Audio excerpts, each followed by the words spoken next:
What are you looking for? Yeah. She doesn't want it. She doesn't want it. Please. She will drink Dr. Pepper, but it's the last thing she does.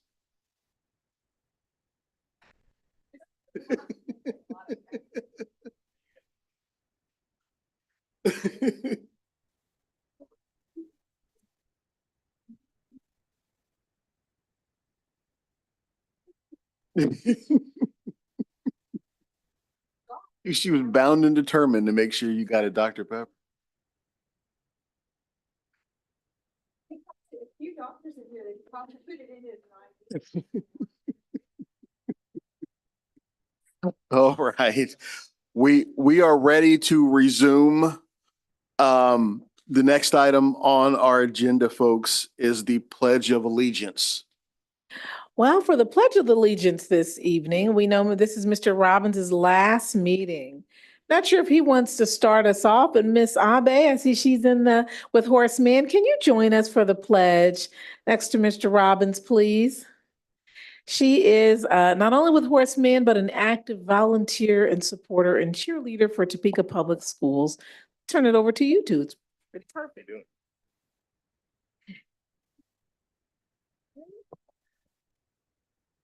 Pledge allegiance to the flag of the United States of America and to the republic for which it stands, one nation, under God, indivisible, with liberty and justice for all.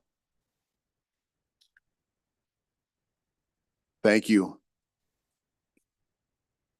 Okay, so the next item on our agenda is the adoption of the agenda.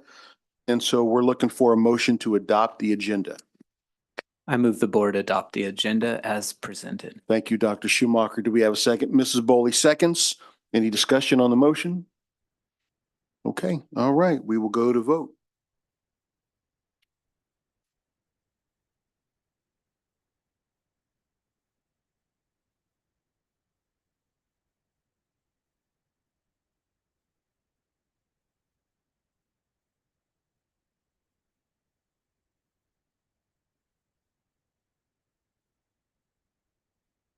All right, thanks, everyone.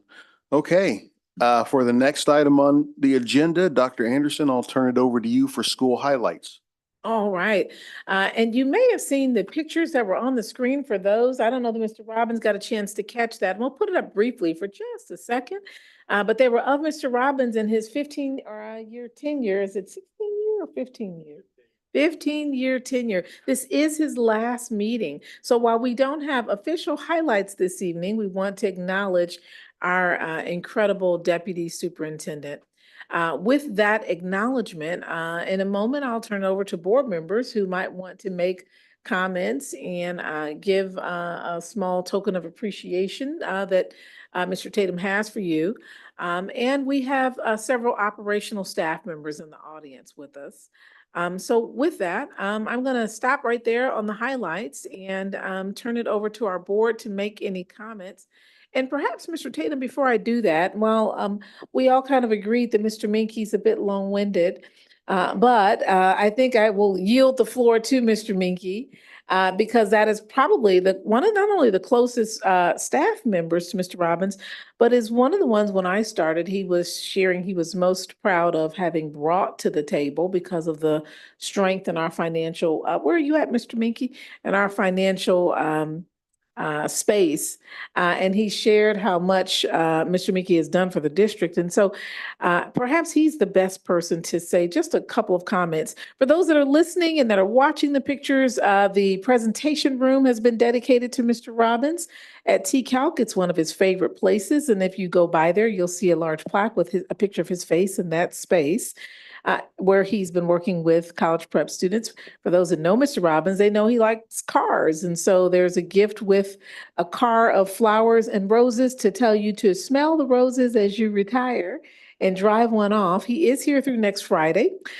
So there will be a card shower throughout next week. And for those that would like to join at 8:30 on Friday or at the end of the day at 4:30, we will be lining the building and applauding him. Because of him, we are in a great financial condition and have had perfect audits. Mr. Robbins, we so appreciate you and all that you've done for us. I turn it over to Mr. Minky to say a word or two. We'll turn that one on over there.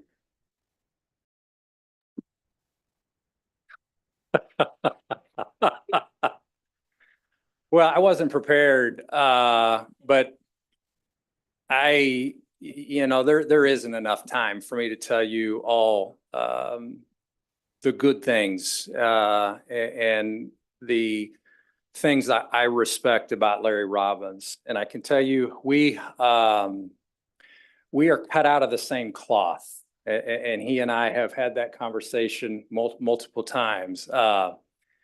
We both cut our teeth in private business and ended up in government. And we tend to run things in more of a private business fashion on the finance end of things. And sometimes that's well received and sometimes it is not. But we do that because I think we always keep Topeka Public Schools, the entity we're working for,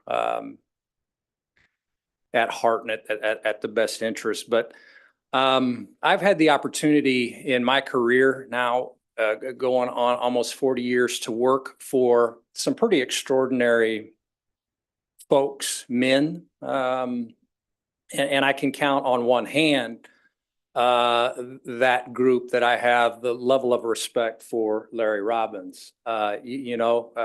Everybody, I think, in their lifetime, in their careers, they work for that one or two or three people that you just tremendously respect their decision-making abilities, their demeanor. There's just so much about Larry Robbins that I wish I could say about Gary Menke, and I can't. And I've tried to pay attention over these last 15 years, and I don't want to cry because I'm gonna miss this guy. I'm gonna tell you, he's more than a boss to me. We've had a great working relationship, and I love you, Larry Robbins, and I appreciate you. And we're gonna miss you. Topeka Public Schools gonna miss you.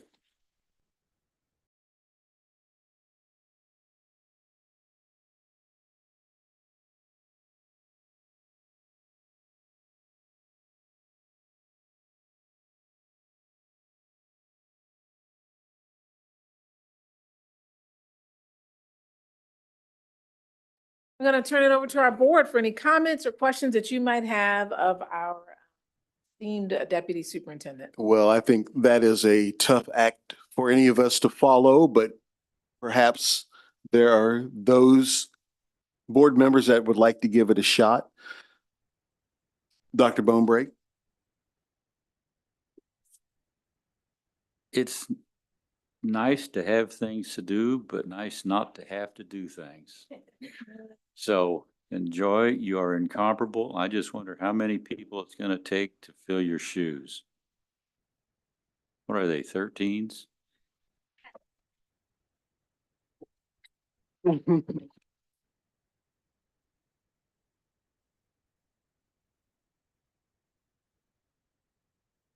Mr. Munoz. No, I served for a number of years, 3 years on the finance committee. And there are few organizations that are hard to be able to run from a financial standpoint than schools, right? Other organizations, companies, if you have your dollars are low, you're sort of cut. But when it comes to schools, you have students who we have to teach, who we're entrusted to. And so you have to manage in increments and small slices and maximize every dollar. And so I think I've gotten a great deal of respect for how you go about making decisions, going about things calmly, avoiding being emotional and making rational decisions based on the numbers and nothing else. And sometimes that's, as was alluded to, sometimes that's great when we're able to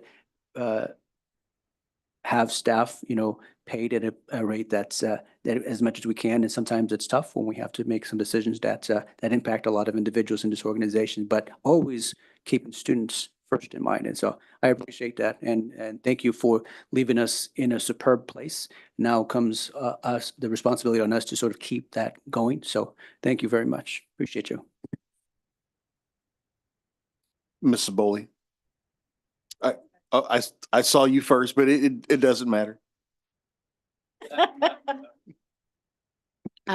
Try to not do Mr. Meeky. He got me choked up. Mr. Robbins, thank you.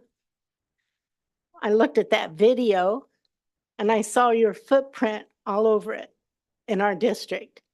The partnerships that you have brought to Topeka Public Schools is just so tremendous, and the money it saves us because of your dedication to our district to find those partnerships and help them understand how important it is for the children in our community, and that touching those children like they do with their dedication because of you it just runs deep in our district. I was in this district before you came, and our district was being run by basically educators. And immediately when you came and brought your business expertise to our district and made our budget so much stronger, allowed us to really benefit our teachers in salaries and in insurance and all the things that you have done to make this an outstanding district to work in. You will be missed, particularly by me and all these people back here. We just thank you for loving Topeka Public Schools like you do, and all that you have brought to it to make it a better place to be. And you'll be greatly missed. And hopefully you train these people to step in when you're not here. But thank you so much. This board, I know, appreciates it, and all your past boards. You brought a lot to Topeka Public Schools. Thank you. Thank you. Ms. Schmidt. So I have known the man, the myth, and the legend that is known as LR from dating back to Goodyear. And there's not a lot of people that have a passion for things like negotiating. You know, most of us shy away from conflict in those kinds of situations. That is a strength of yours.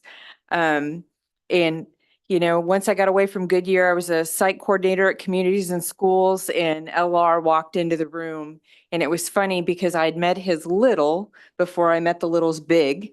And, you know, I asked him what his favorite day of the week was. And he says, well, today, because today is the day that my big comes to eat lunch with me. So you have not just an impact on us as adults, but obviously children as well. You have a big heart. You've always had a passion that is evident in everything you do, whether it's dealing with a bunch of grumpy old guys out at Goodyear or hitting the other end of the spectrum with, you know, wide-eyed kids. You just wrap your arms around all of it. And so it will be a huge loss for our district, but you have obviously far and beyond earned your retirement. And so I hope that I hear it takes some adjusting, you know, going from getting up every day. I know your wife, you said, is probably pretty excited that she's not going to have to get up and see you off every morning. I hope you guys get to really soak that in and enjoy it. Dr. Schumacher. I don't know how to follow up all that, but I think I've said before that before I started on the board, your reputation preceded you. And by multiple people, it was, have you met LR? And I really had no clue, but I've been very lucky the last almost, I guess, 2.5, almost 3 years to have developed a relationship and a friendship. And I think we all strive to be better. And I think a lot of people in this room strive to be better and do things like you would do them. I also know that for me and for Ms. Boley, this is not goodbye yet, because we have a meeting next Friday, I think, with you. Because of your dedication, you will not stop working. until 5:30 on Friday the 30th. So I look forward to seeing you once again next week. Dr. Beeson. I was just going to echo what Dr. Schumacher said. Prior to being appointed, I kept hearing about LR, LR, LR. And so I regret that we will not have had more time to work together, but I have a feeling I'll keep hearing about LR, LR, LR. So you have certainly earned a most beautiful retirement, and I hope that you really enjoy this period of life. Thank you.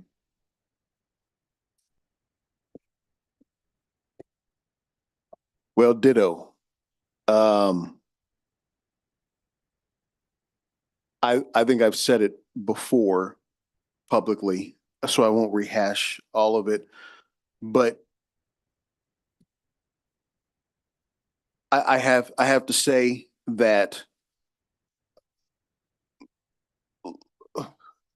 Larry Robbins's example to me has been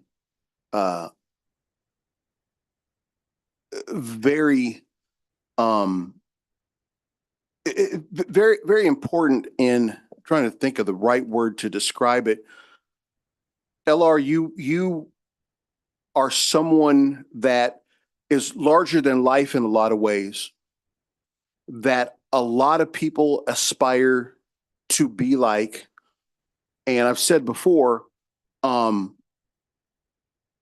you have been a strong, confident Black male role model. And I know you're aware of that and the impact that that has on the people in the community around you. And you're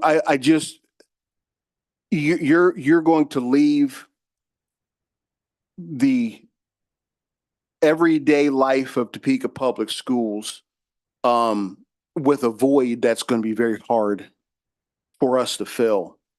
And we know you're not, you're not gone forever, but this is a transition point. And while we are going to miss you deeply, because we have absolutely appreciated your guidance and wisdom and expertise, we also wish you the very best as you turn the page and get to focus on some different things for your life and your family's lives going forward.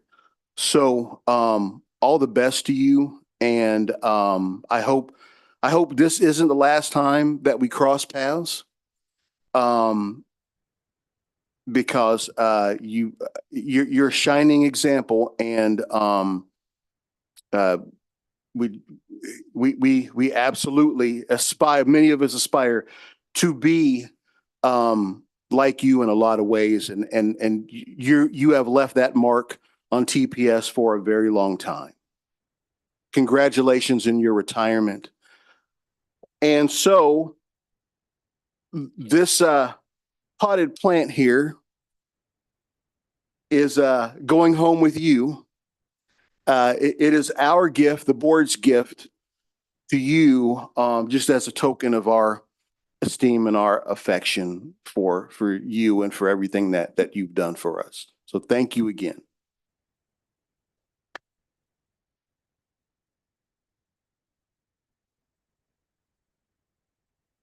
And Dr. Anderson, perhaps since we don't have the normal group pictures with the students like we normally have, perhaps we can do one with Mr. Robbins with the potted plant. That is an excellent idea. And so, Mr. Robbins, if would you like to make a comment, sir, before we transition to do that? We know you've had the retirement and the plaque and the dedication and the many gifts and cards. But with this being the last meeting, marking this in another special way of something that will go on and live ongoing, that will remind you of this board and the much of the seeds that you planted that continue to grow. Is there anything else that you would like to say before we take the photo?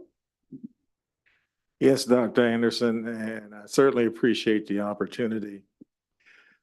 You know, I am not an emotional person, but I can tell you that what I have just had an opportunity to witness and hear, as far as comments from the board and Mr. Minky, it really has touched my heart in such a tremendous way that it has created quite a bit of emotion in me, which, you know, I really wasn't expecting this sort of send off and goodbye at the last board meeting that I attended before my retirement. So I just want to say that I really appreciate the words. I want to thank each and every one of you for providing me an opportunity to do something and engage in work that I have just thoroughly enjoyed for the last 15 years. You have no idea how nice it is to have the opportunity to come back to the school district that basically raised you, that you graduated from, and basically provided you with the foundation that enables you to embark upon a business career that by just about every measurement has certainly been successful and rewarding, and have an opportunity to say thank you to that district by giving back. And that's what I've had an opportunity to do. And I will cherish those years and this opportunity for the rest of my life. The you know, the opportunity is something that not everyone gets the chance to take advantage of. And I've had that chance. So, you know, in that regard, I truly feel blessed, you know, to work with each and every one of you, to, you know, spend time working with and supporting Dr. Anderson for the years that she has been here. And, you know, establish a foundation for this school district, a financial foundation that is going to enable it to be successful in the coming years. You know, we have went through block grants. We have experienced declines in enrollment. But all of those obstacles have not prevented us from doing the very best that we can for our staff, both certified, classified, and administrative, and making sure that we as a district leadership and board make sure that people understand that we recognize their contribution, we appreciate their contribution, and we care about people. Even though, you know, some people think that that is not the case, we certainly can point to many of the initiatives and things that we have done that would certainly tell a different story. And it's nice to be a part of that. So I welcome the opportunity to kind of ride off into the sunset. Okay. You know how focused I am on the budget. So, who knows, maybe on September the 5th, when Mr. Minky presents the budget for the board to approve, maybe LR will show up in a jogging suit and have a chance to stay long enough for the consent agenda so I can wave goodbye to everyone, okay? And not have to be here for an entire board meeting, okay? Okay. And you would have an opportunity to see one of the very infrequent smiles, okay? That would grace my face, okay? But in all seriousness, thank you very much for everything. It's been an honor and it's been a pleasure, okay, to serve these past 15 years.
With that highlight, as we transition to our final, we know again that the gifts and plaques and the dedication of a space in the TCALC building to Mr. Robbins has been done, and those are added gifts. This is just another final recognition.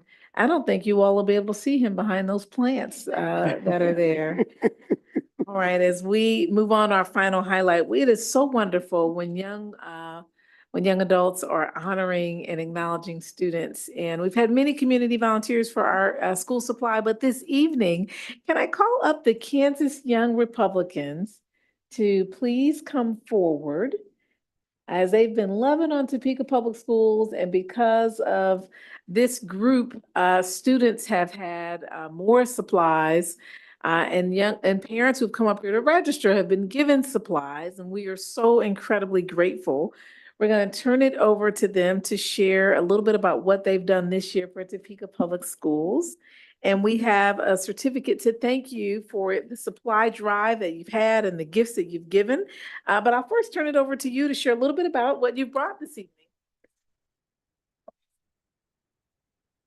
My name is Brady Wagner. I'm the chairman of the Capital City Young Republicans. With me is my secretary, Trey Simmons. I kind of came with him with an idea of how can we give back to the community. A lot of us understand growing up how hard it was to afford school supplies. I know personally a lot of my parents had to pinch pennies, and it was difficult, and I'm grateful that they made that sacrifice on my behalf. But unfortunately, not every family's able to do that or have that opportunity. So we thought, what is a way that we can give back and kind of help a child maybe further their education? Trace and a bunch of other members in my group went around the community, helped fundraise money, supplies, and we ended up raising roughly about $150 worth of school supplies, folders, backpacks, lunch boxes, notebooks, paper, all the crucial needs, because we personally, I know how it felt when there was times where I couldn't afford things, and I don't believe that that should ever be a reason that a child's not able to further his education because they might lack a resource like notebook paper or something. So we thought if we could make that donation, help the kids out just a little bit more, even if it just helps one kid, I think that's worth it. So. The certificate says Topeka Public Schools recognizes Kansas Young Republicans for your outstanding support and contribution to the TPS school and students. Thank you so much. Thank you. For your support. Board members might have a question and then we'll take a photo, and that is our final highlight. All right. Thank you both for being here, and thank you for your gracious contribution to our students' welfare. That really is appreciated. Again, gifts that were unexpected. So this is really a blessing for a lot of our young folks. Anybody have questions, comments? Mrs. Bowley? I just wanted to thank you for taking the time and the effort to do this. I mean, it's not something that you had to do in any way, but you knew the need and you walked the community, you asked people for help, and look how many students you're going to help. So I'm assuming those backpacks are some of the examples of things that you had handed out, or are you just Yes, ma'am. bringing your clothes with you? The backpacks, and then just to make things a little easier to carry, also have the materials in there as well. Wow. We just so appreciate you even thinking of our district to do that with, and we appreciate you so much. Thank you. Mrs. Schmidt? So kudos to you guys, because when I was your age, I'm pretty sure I was not thinking about other people. And so for you to have the foresight to come up with an idea and take time away from your lives to focus on people other than yourself is huge. And for recognizing that that is an obstacle for a lot of our families here at Topeka Public Schools. So I commend you for that. I thank you for what you're doing. You like LR's legacy, you're starting to fan a little legacy of your own. And we truly appreciate that more than you know. Take a photo with the board, unless I'm All sorry, right. sir, have any other questions? I don't believe so, so I think we're ready for a picture. You want those in there too?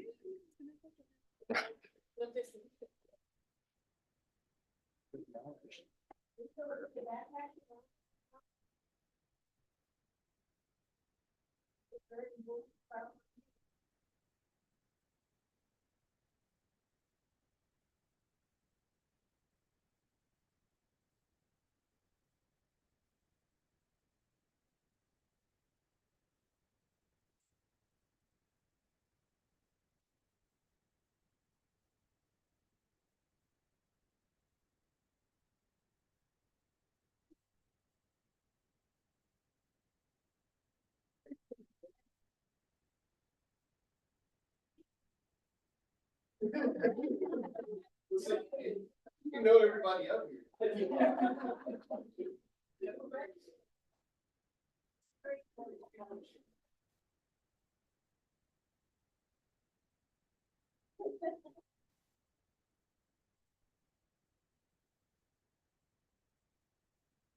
And Dr. Gray is gonna, work with Dr.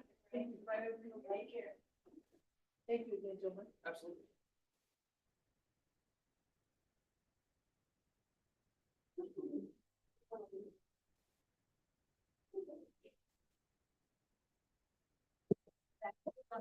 Okay, thank you, Dr. Anderson. So the next item on our agenda is public communications. And as I understand, there's no one who has signed up to address the board this evening. Okay, so we will move on to the next item, which is the disposition of business by consent. I move the board approve the items of business by consent as presented and authorize the board president or superintendent to sign the special project and purchasing contracts for and on behalf of the board. Thank you, Dr. Schumacher. Do we have a second? Mrs. Schmidt seconds. Any further discussion? All right, we'll go to a vote.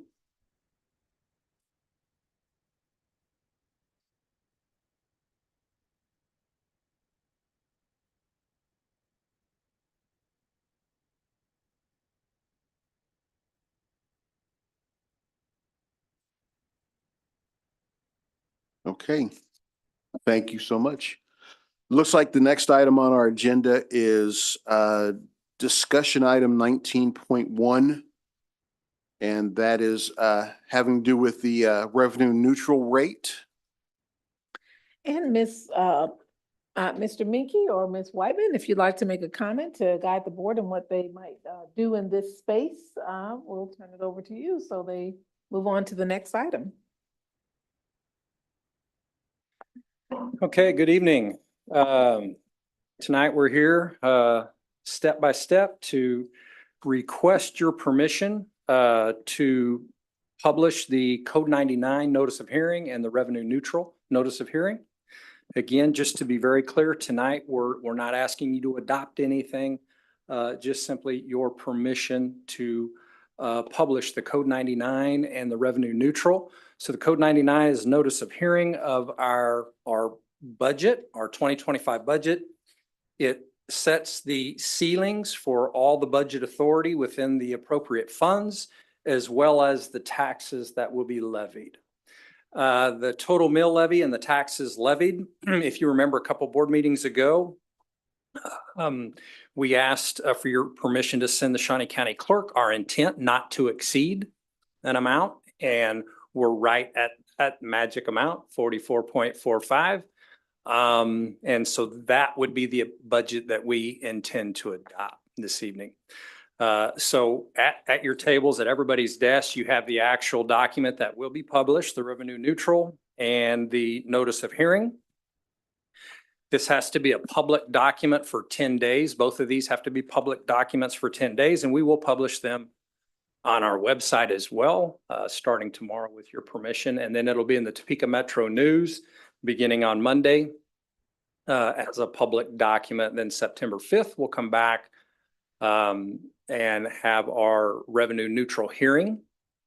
And then hear any comments, protests, or other discussion on the revenue neutral, the taxes levied. Once that's closed, immediately following that hearing, I would ask that we'd move to the Code 99 or the notice of hearing for our budget adoption.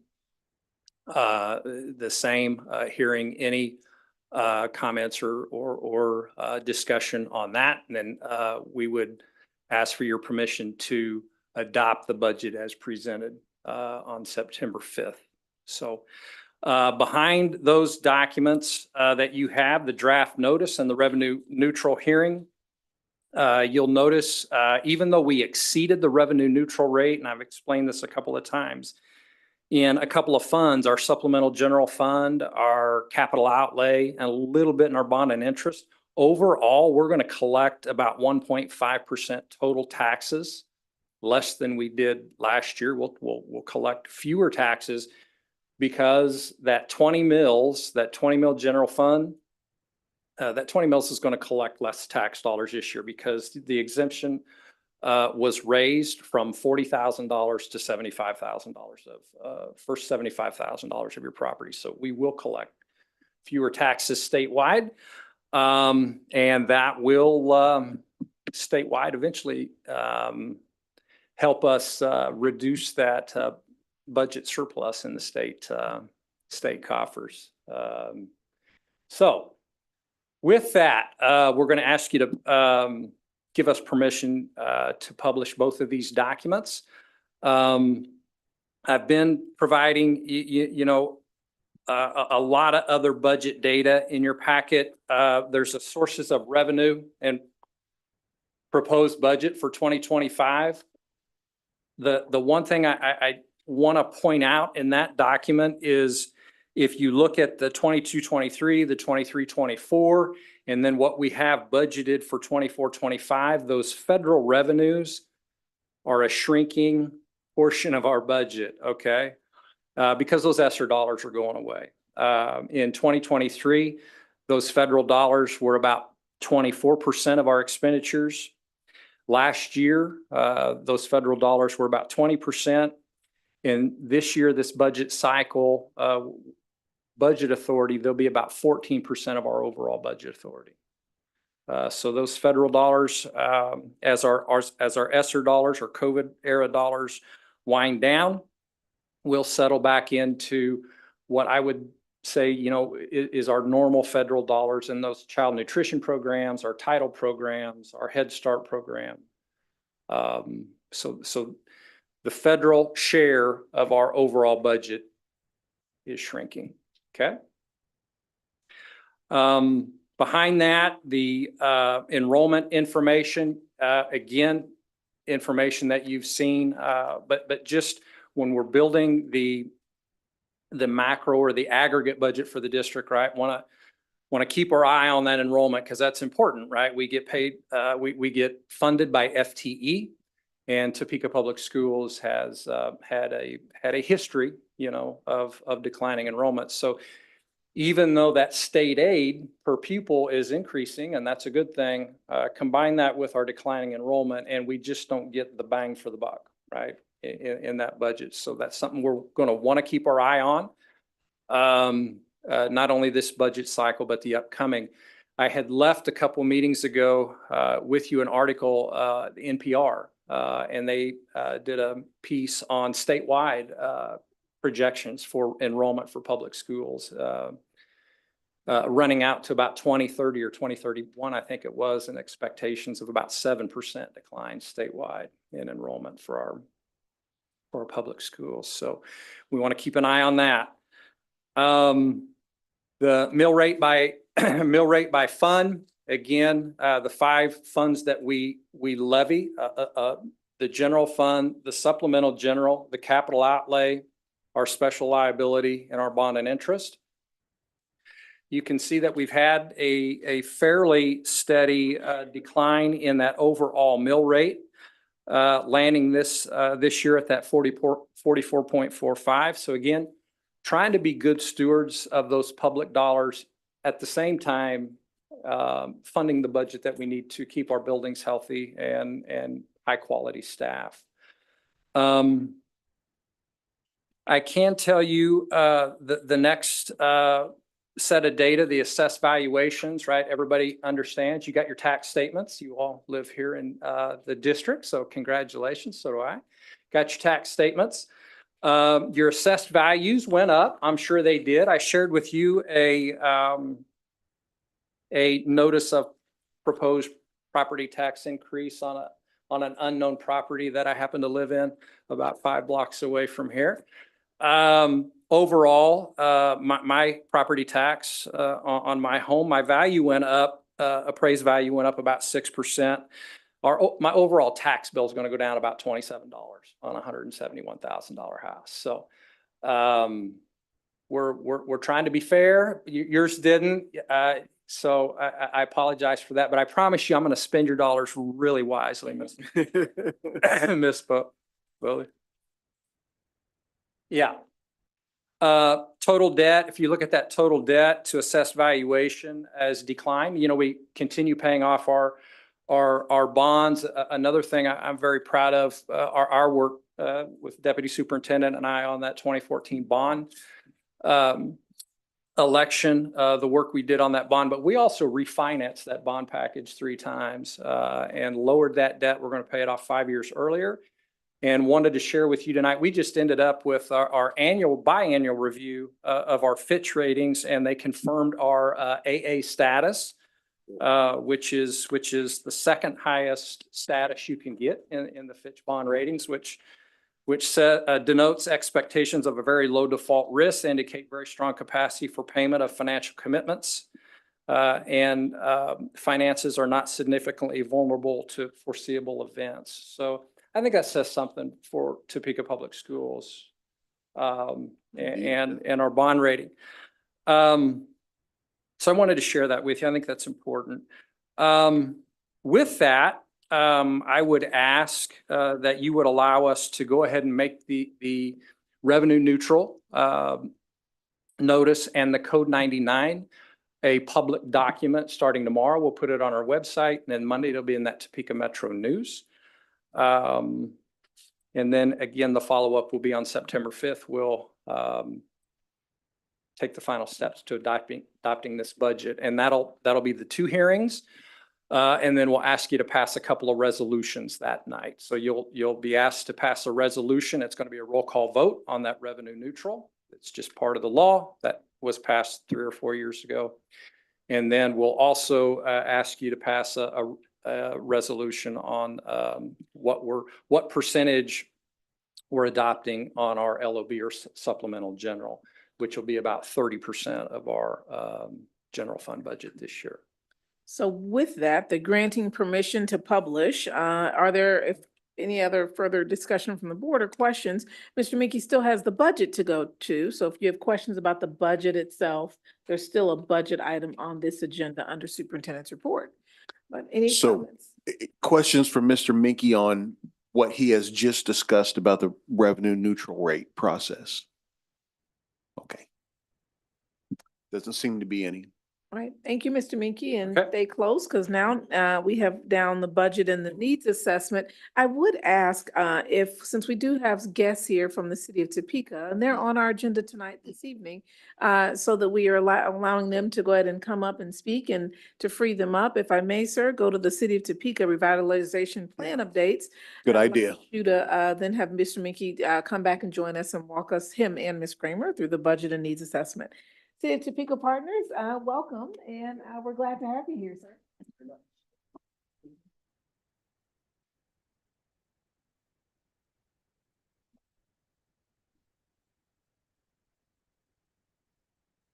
Okay, board, thank you very much. Mr. Robbins, thank you for your help getting on this agenda. And thank you, Dr. Anderson. So my name is Dan Warner. I'm with the city's planning division. I'm the director of the planning division. With me tonight also is Michael Hall. He's the city's land use planning manager, and Rhiannon Friedman. She's the overall director of our department. So I'll get into this and give you some background, talk about the rebate and some other information. So Topeka was the first city to adopt the neighborhood revitalization plan in 1995. That's when the state authorized that. The city's approved it 9 times since then, and we've had 100% participation of impacted tax entities. We're here tonight because the current plan expires at the end of this year, so we're going through this update process. So we go all the way back to 1995 with our data. We've had 912 total applications, 647 have been approved. And total investment over time now is $515 million. That's commercial and residential properties. So go back to 1995, that's when the first applications were filed. It's a 10-year rebate period.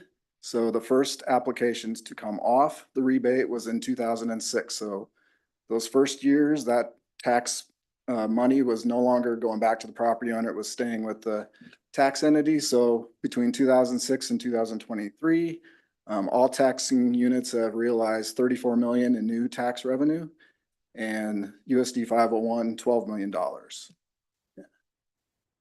So the program targets the city's intensive care and at-risk neighborhoods. I'll talk a little bit more about that, but 70% of the investment in the program has happened in those neighborhoods. There's been $165 million invested downtown, $98 million in historic properties. So I mentioned already the program targets intensive care and at-risk neighborhoods. We get that information from the city's neighborhood health. That was updated at the beginning of this year. We've synced up the NRP to be updated in the same year. So the map that you see there is the health map, the current health information with the NRP boundary on there. So the boundary is that dark dashed line. So the red areas are the intensive care neighborhoods, the pink are the at risk, the light blue are the outpatient, and the blue, the dark blue are the healthy. So overall, this boundary has been reduced. If you kind of look in the north part of the map there, that purple shape, and also in Oakland and to the east, those are coming out. The health improved in those neighborhoods. So again, reducing this boundary a square mile, that happened in the last update as well. It was reduced a square mile. So the boundaries continuing to get smaller. I just want to point out a couple examples of projects that have used this rebate. So at 4th and Washburn, we've had, there's a school attached to the church there at 4th and Washburn. It's Potwin Lofts.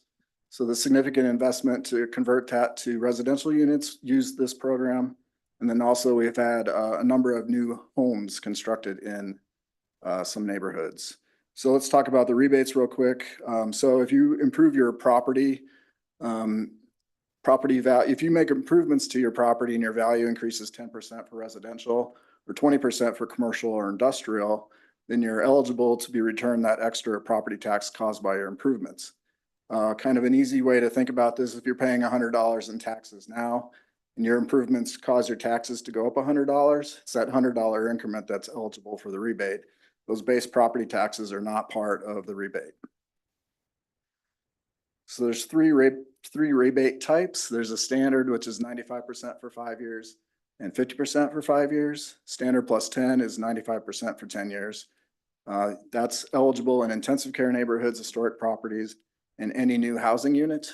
And then the standard plus 20 is 95% for potentially an additional 10 years. The requirements there must be within a TIF district, have a $10 million investment, and include a housing component. And that requires governing body approval. So for but-for tests, so our standard rebates don't have a but-for test. We already target the most investment challenged areas. We have an application that's due within 60 days, and we have a significant investment threshold. So for instance, that 10% that I talked about with residential, to move that value, 10% for residential generally requires the addition of square footage. So either a new garage or adding on to the house. And then the standard plus 20 or projects that are outside of the boundary, that does require a but-for study. So the last thing here is the governing body can approve a dilapidated structure that's worthy of preservation outside of the NRP area. State law outlines that process. The former Menninger Tower site was included within the last update. So the Menninger Tower, that property's eligible for the rebate, even though it's well outside of the boundary.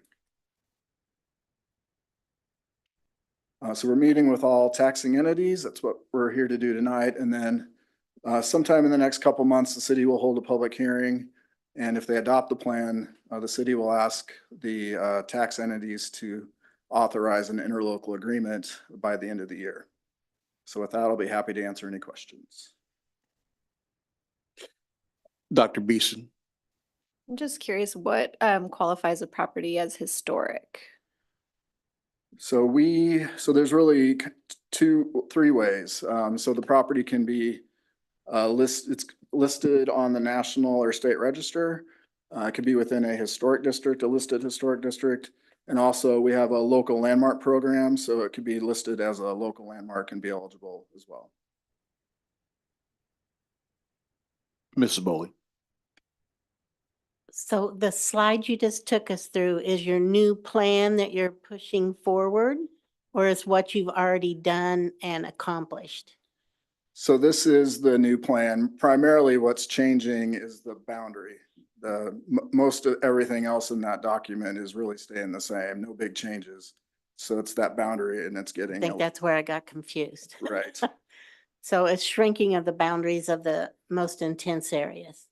Yeah, what's happening is those neighborhoods that were part of it, their health improved. And so it got to a point where we then don't include it in the boundary, which is, good news overall, actually.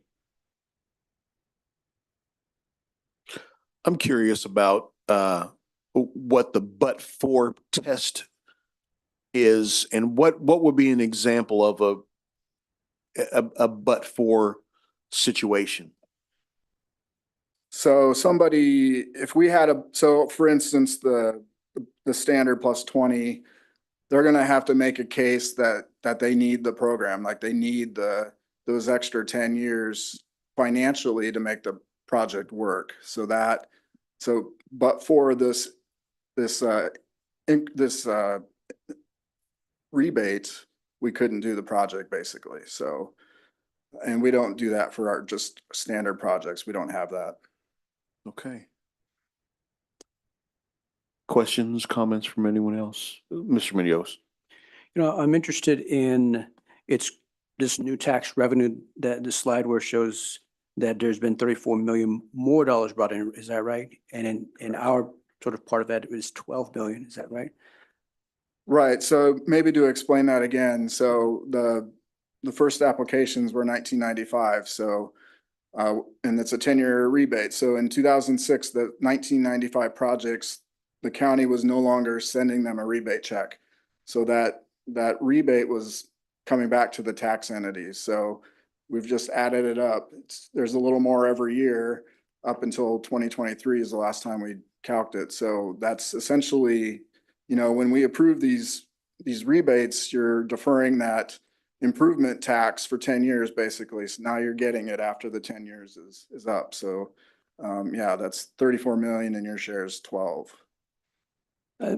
I do also have a question in terms of for our finance team, whether are we seeing the same thing? Does what we see from the finance in terms of lowered income taxes brought in, and then sort of after these rebates are expired, are we seeing this added increase in sort of taxing?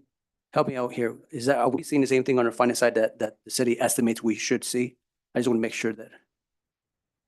Well, yeah, I mean, I think the neighborhood revitalization, there's two parts to what we get in the audit every year.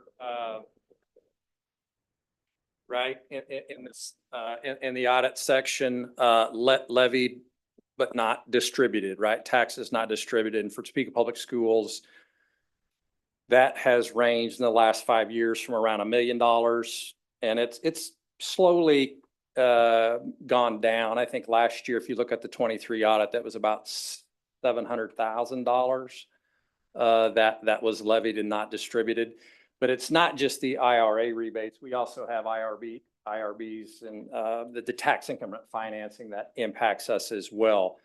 So I would defer to our friends at the city if they say, you know, essentially after 10 years, they're going back on the tax rolls at a higher value is really, I think, what you're trying to convey to the board is that the taxes are levied. We just have to wait 10 years to recover them, essentially. But the impact on our financial statements right now is about $700,000 a year of taxes levied, not distributed. So that impacts that mill levy a little bit. And it also, right, impacts this revenue neutral business now because, right, there's about $1 million of $700,000 to $1 million. It's about a mill for us, mill and a quarter. That we levy, right, that goes into these programs to finance these improvements. Does that make sense? That was going to be my next point, my next question, which is what's the impact for us in terms of dollars? So 700,000. I think if you look at the audit for 23 around page 67, you're gonna, I think it's around there. I look at that every year for the 18E for the state of Kansas. And it's also on our 110. Our Form 110 in the budget document that I know all of you are going to go read, that 120-page document that Shawnette, right? What I show you is like this 2 and 3 pages. When Shawnette's done, it's about 150 pages. In there, you will, in the Form 110, it will cover taxes levied but not distributed. It's about $700,000. Okay, thank you all both. Yeah. Mrs. Bowling? Which, as you hear that amount for our public schools, I say this all the time when I see city officials, think really hard about TIFs because the TIFs truly do hurt our district. And the more TIFs that we get across the city, it's more money that we don't get for a long time. So just keeping to public schools in your mind when you are looking at TIFs would be really highly appreciated. I see another hand up. Okay, all right. Thank you so much. Thank you, everyone. Appreciate you. And at this time, we will return back to our budget and needs assessments. And we're going to turn it back over to Mr. Minky and Ms. Kramer. And perhaps Ms. Mansfield and team.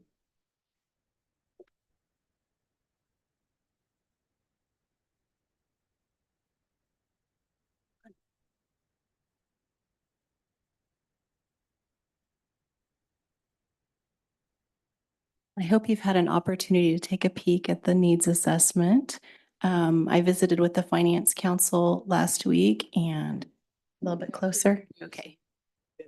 Thank you. A couple of things that we added that we hope make it a little bit more of a user-friendly application. We're doing the needs assessment. Thank you, though.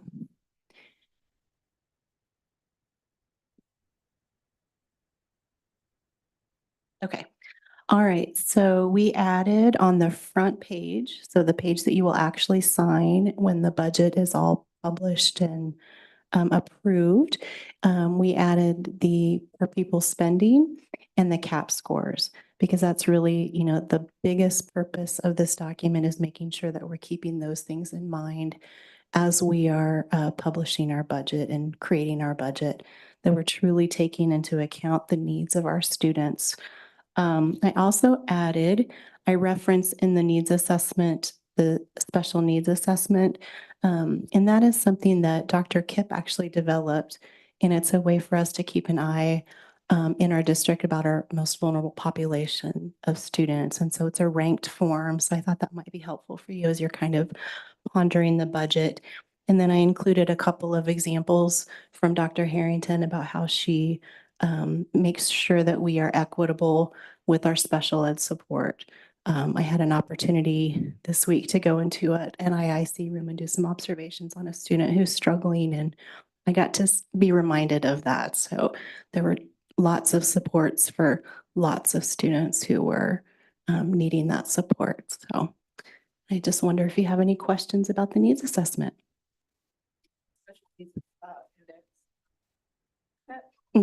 There's a tab, Mr. Reiner. Yeah.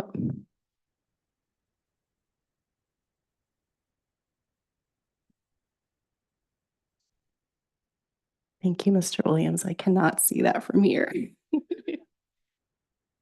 Okay. So this was an algorithm that Dr. Kipp developed to just kind of keep an eye on which schools have the highest special needs. And making sure that we are allocating funds appropriately for that, and just mindful of that as we do all of our programming and supporting the teachers and the students in those buildings. Could you explain to us, I'm sorry. I was afraid they were Mrs. gonna move Bowen. away from us. Could you explain to us the requirements from the state about the needs assessment? So really, if you look at that first page, what they want you to think about is that we have consulted with the buildings. So the building principals all had an opportunity to share their thoughts with you through this document, and that those thoughts were taken into account when the budget is created. So sharing that with the Finance Council and now with the full board helps us to accomplish that goal. The other thing that they're really looking for is making sure that we keep in mind, how are we trying to move the needle and have more of our students achieving level 4 and level 3 on our state assessments? So that's why we added it to that front page. So you can kind of keep an eye on that. That help? Mr. Munoz. Thank you for putting this in a way where we can see per pupil spending as well as the percentage that we're spending for each, for level 1, 2, 3, 4. That's helpful. Okay. My question is, this is year number 2 or 3 that we've done this? 3. Third year. How has year number 3 compared to some of the other years? I think I've said this every year. I think we're very equitable. I think that we definitely make sure that all of our resources are allocated according to need. I think that we have consistent improvement that we're seeing. You can see that, with your banners in front of you with the graduation rates, and I feel positive about that. Dr. Bungray. I just think it ironic that the state requires us to do this so that if we're not meeting the standards, we have to reallocate. However, 10 years ago, they used the Rose capacities to investigate, and if we're not able to meet the requirements, we need more funding. So they just find a way to justify not funding. If I had any hair, I'd tear it out. It's just frustrating. And then we've got this September 20th attendance, and a lot of schools, we have over 30% chronic absenteeism. So we're losing a lot of bodies for income. The state just finds ways to defund public education, and it really makes me mad.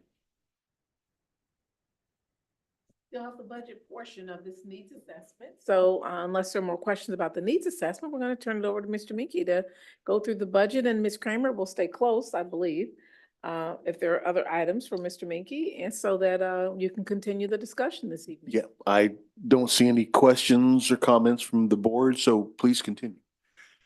Really, that the needs assessment is really that granular, detailed level of the budget that the legislative folks wanted to see boards walk through before we get to that exercise of a hearing or publishing the budget. And we put in front of you, like I said, that Code 99 and the revenue neutral, and it really shows the fund level, right? The ceilings that we could spend, but no one understand that $230 million gets broken into a bunch of pieces. And I think the needs assessment for me is really reflective of that.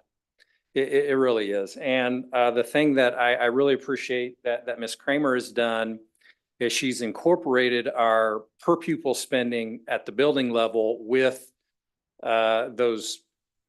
that state assessment, level 1, level 2, level 3, 4 data that Dr. Kipp generates. And again, I can't say enough because Shawnette and I have been using it since we've been building these budgets in 2014. His analysis, socioeconomic analysis, because I really do think it helps us. And you will see, right, the emphasis in those schools that have higher needs, whether they be at risk or special education. But you see the granular level in that data that Ms. Kramer puts together and goes out and does the interviews with the building principals. But at the aggregate level, at that Code 99 level, what I think is interesting is if you look at the general fund and the supplemental general fund, and I've told our finance committee, right, those are the same budget for me. Those are our operating dollars. That's how we fund pre-K. That's how we fund at risk. That's how we fund bilingual and SPED. The two largest programs are our at-risk program and our special education program account for about 53% of our budget. Those budget dollars in those two programs. So that I think tells you, when you look at the SES, Dr. Kipp's data with the spending per pupil, at the school level data, the staffing level data, I think, again, we try to allocate the resources.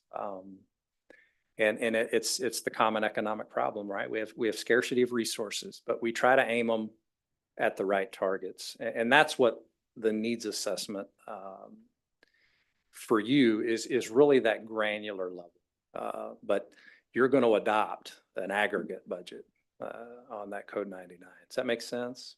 Yeah. So if there are no other items on the budget or the needs assessment, I believe Ms. Kramer had an item on CA32T that you wanted to mention. And I think there's a slide in that regard as well. Ms. Kramer shared at the last meeting when we were going over the pouches that she wanted to put a plug in for that. One, so you know what it is and that it exists. And two, as they have address the budget and we look at mental health, those are needs that continue to come up that I know it's been on your radar. So I'll turn it over to Ms. Kramer to mention that item, which ties right into the needs from last meeting and this meeting. Were you hoping to speak to that this evening? Okay, so I'll turn it- Absolutely. So I just wanted to take a minute, as I was listening to the discussion about the yonder pouches and thinking about consequences and things like that, that we have a whole framework in place called CI3T. And CI3T is a way that we help make sure that we're framing everything in a positive way. And there are three legs to that. We, of course, want to make sure that we have good, strong social emotional health. We want to make sure we have good academic outcomes. And PBIS is a big part of that. And PBIS is all about making sure that when we have expectations for the students and we want them to abide by those expectations, we're doing that in a positive way. So we're teaching them the expectations.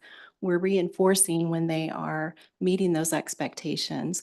And so I was a high school teacher. So if you want to just flip to that next slide, wanted to, things like as we're reinforcing those positive behaviors that we want with our cell phone usage, we're going to do things like pre-correction. We're going to talk about it. We're going to say, don't forget, students, we need to get those phones in those yonder pouches. And then we need to make sure and do active supervision. And then we're going to give some behavior specific praise when those students are abiding by what we're expecting with those cell phone expectations. And so opportunities with the behavior specific praise, we also give a tangible. So we use our synergy system now to keep track of points for students. At some of the elementary schools, you'll still see, paper tickets. And that's the same idea about that is with that behavior specific praise, we're also going to say, here's something that's valuable for you. And so then they can spend those points on things like late homework passes is a popular one.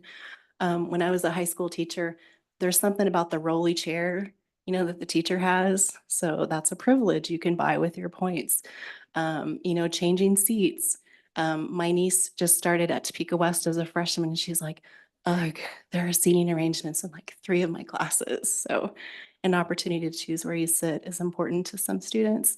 Quiet time. Some of our students need to have some peace and quiet. So where can they go to a quiet place to do their work? Things like that. So just different ways we can, as you're trying to change that behavior, do it in a positive way for them. So comprehensive integrated 3-tier systems of support. University of Kansas is our partner with those services. And I told her that I'd be sure today that she'd integrate those comments. With that, those are all of our comments regarding the needs assessment and resources we provide. And when you get to the action item, Mr. Minky reminded me to remind you to take action to publish the budget. Thank you both. And I think that item is next on our agenda. Action item 21.1 is to grant permission to publish the notice of hearing and exceeding revenue neutral rate for fiscal year 2024 and 25 budget. I move the Board of Education grant permission to publish the notice of hearing and exceeding revenue neutral rate for fiscal year 2024-25 budget. Thank you, Dr. Schumacher. Mrs. Schmidt seconds. Questions, comments surrounding the motion? Okay, let's vote.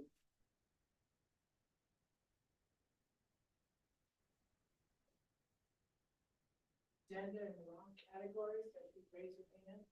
Oh, okay. It's reporting the business by vote here as they mark the action then instead of action.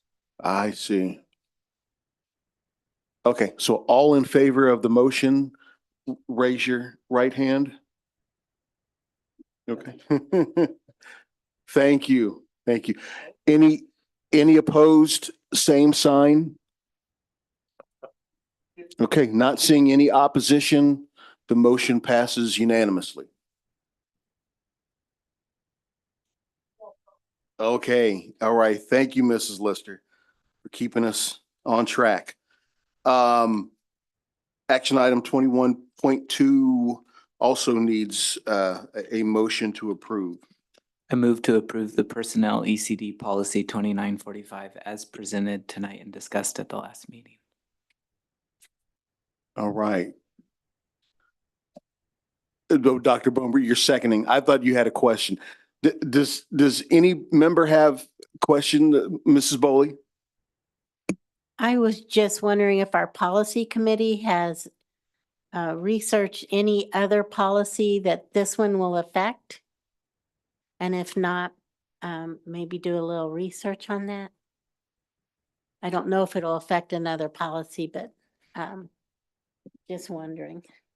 And perhaps if I may offer that, when the policy committee meets, since you go over all of our policies in an ongoing way, Mrs. Whiteman, I guess, would be giving guidance. And as she looks at this and continues to review all policies, she'll give guidance if she sees any conflict with anything else. That would be great. Thank you. That's a fair question, Mrs. Bowley. Yeah. Anyone else have a question or comment on the motion? Okay, you've all heard the motion. All in favor of the motion, raise your right hand. Okay, thank you. Okay, any opposed, same sign. Okay, not seeing any opposition. This motion also passes unanimously. Okay, folks, we are down to board member comments. Finally, at the end of the meeting, Dr.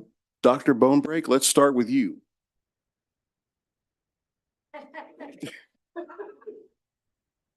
Yay. Okay, short and sweet. Dr. Beeson? I just want to congratulate everybody on a good back to school, lots of fun events. I didn't have any committees to report on, so that's it for me. That reminds me, Dr. Beeson, I have an update for you after the meeting on committee stuff. Mrs. Bowley. So we did have finance. We talked about the vote that we were going to have today and a little bit about the article of enrollment dropping across the nation and in Kansas. Wanted to also thank you for Sheldon as part of the policy. Thank you for granting, approving the documents from last meeting. Thank you for doing that. And in personnel, we've been keeping track of the negotiations and what's been happening there. So those are those reports. A legislative training was done last Friday, and I went through that so that we'll start the work on writing the legislative agenda for KSB.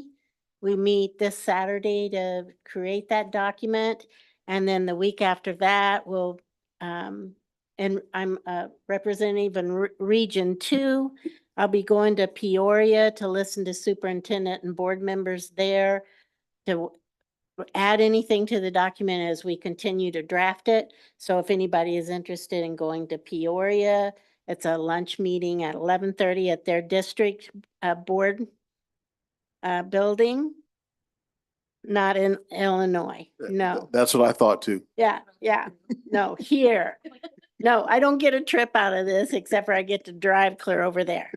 And so those meetings are there. And so I open that invitation to anybody in our district that would like to make any comments on the legislative agenda that will be formulated at that time. But then we take listening tours across Kansas.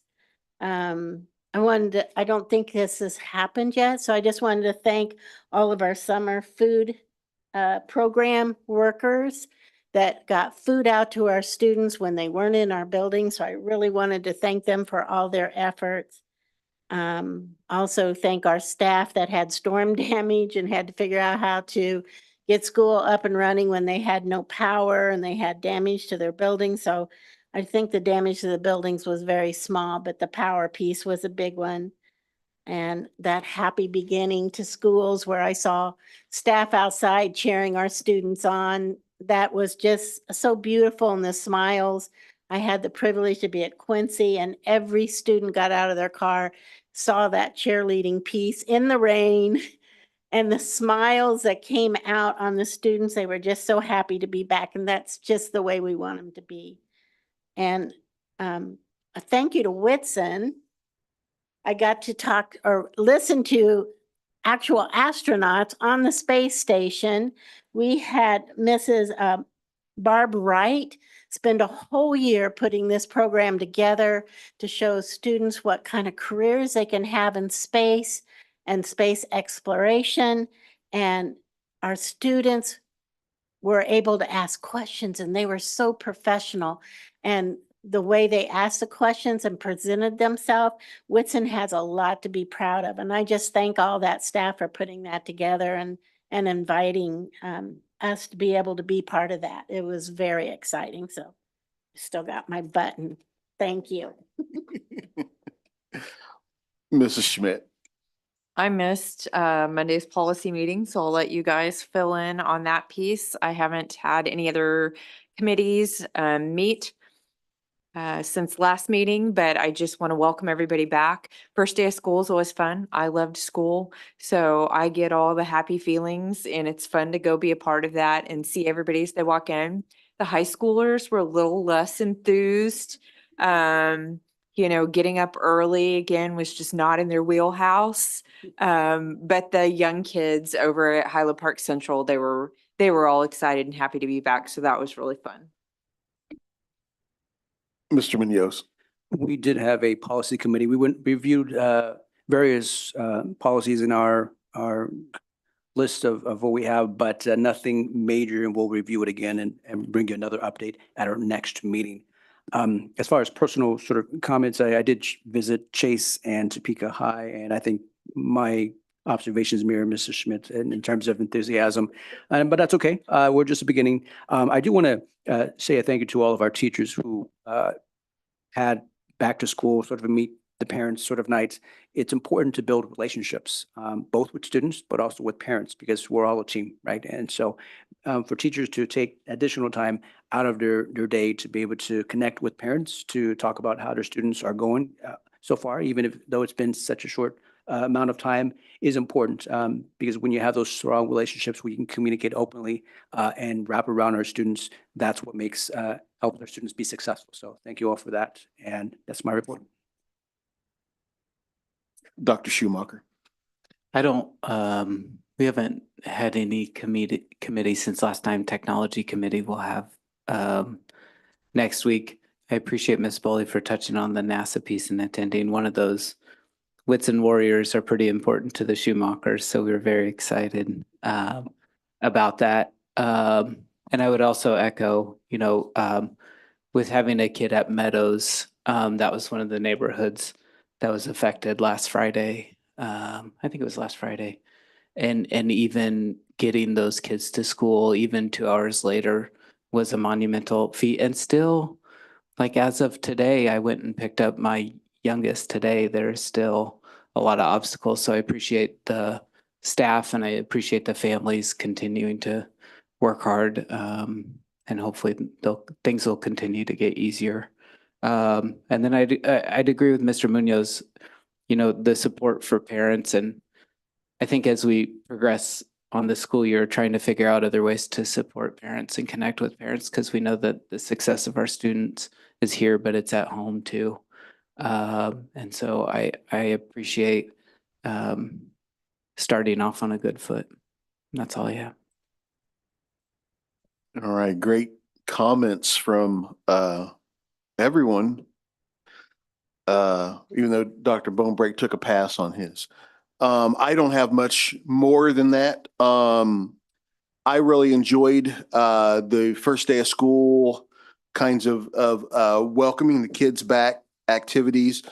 Although I forgot the first day I was supposed to be at Topeka High, but the second day I was at Chase Middle School and had a great time with the kids and the professionals there.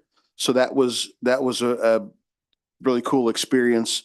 I think the committees that I'm on that have met since we met as a board 2 weeks ago have already been talked about. Mr. Munoz talked about the policy council, policy committee. And then I think Mrs. Bowley talked a little bit about the finance committee, which I wasn't at because one of the big things that I had going on over the course of last week, several days, was moving into a new home. So that precluded me from being able to be at the finance committee meeting. But what's that? Probably not. I'm trying to think if anything else is going on. I'm happy to see the school year off to a rolling start. Look forward to a lot of great things happening this school year. And with that, I think we are looking for a motion to adjourn. I move the meeting adjourned. We have a second for that motion. Mr. Munoz seconds. All right, any discussion on that motion? Yeah.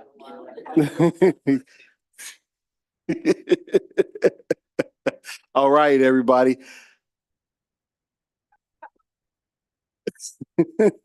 Okay. I think it's unanimous. Is it unanimous? Yes. Okay, we are adjourned.